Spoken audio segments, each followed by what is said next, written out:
کہ شریعت کے احکام کا لحاظ، پردے کا لحاظ، کہا کہ اللہ کے رسول ٹھیک ہے دنیا میں صبر تو کر لوں گی، کہیں بھی دورہ پڑے گا، لیکن دورہ پڑنے میں بے پردگی ہو جائے گی۔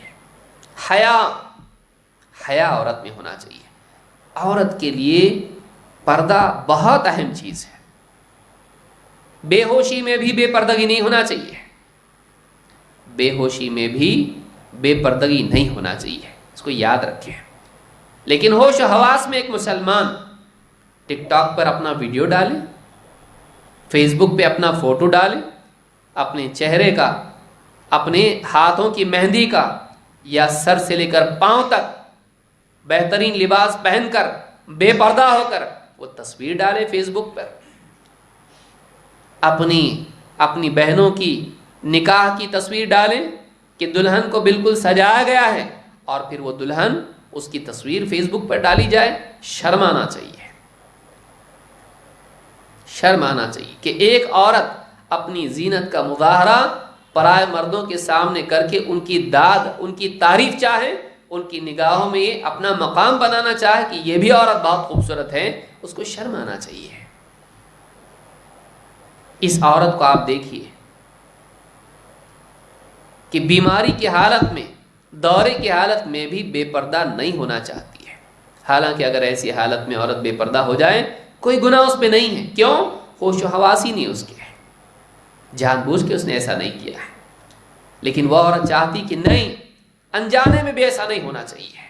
آپ اللہ سے دعا کیجئے کہ میں ایسی حالت میں بھی پردے والی بنی رہوں۔ آپ اللہ سے دعا کیجئے کہ بے ہوشی میں بھی مجھ کو اللہ تعالیٰ بے پردہ ہونے نہ دے۔ کیا کہا جائے گا ان عورتوں کے بارے میں جو ہوش و حواس میں نیت بنا کر بے پردہ ہو، جن کا ارادہ یہ ہو کہ لوگ دیکھیں ہم کو، اس عورت کے بارے میں کیا کہا جا سکتا ہے؟ مسلمان عورت بہت غیرت مند ہوتی ہے، وہ عزت دار ہوتی ہے، وہ شریف عورت ہوتی ہے، وہ کبھی پسند نہیں کرتی ہے کہ پرائے مرد اس کو دیکھیں، کبھی پسند نہیں کرتی ہے۔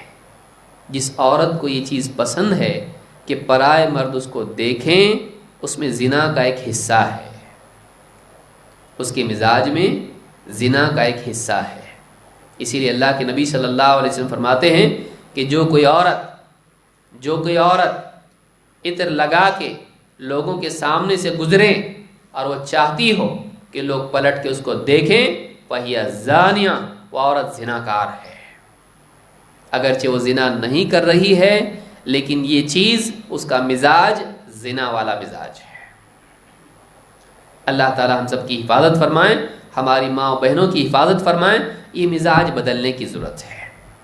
اس عورت کو آپ دیکھیے، بے پردگی نہیں چاہیے، ایسی عورت ہو، کامیاب عورت یہ ہے۔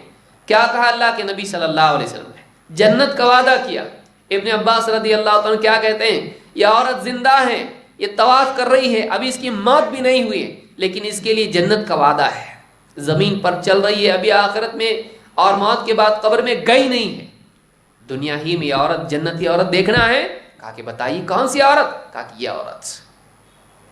یہ عورت جنتی ہے۔ فلاں عورت کی طرف اشارہ کر کے کہا دیکھو وہ عورت ہے۔ ابن عباس جانتے تھے کہ کون سی عورت ہے۔ اس سے بات معلوم ہوتی ہے کہ اس زمانے کی عورتوں میں یہ تین بات بنیادی طور پر تھی: توحید والا عقیدہ، آخرت کو ترجیح، اور اسی طرح سے شریعت کے احکام کا لحاظ، خصوصاً پردے کا لحاظ۔ ان تین چیزوں کو اگر ایک عورت اپنے اندر پیدا کر لے وہ کامیاب ہے۔ اس حدیث کو امام البخاری اور مسلم دونوں نے روایت کیا۔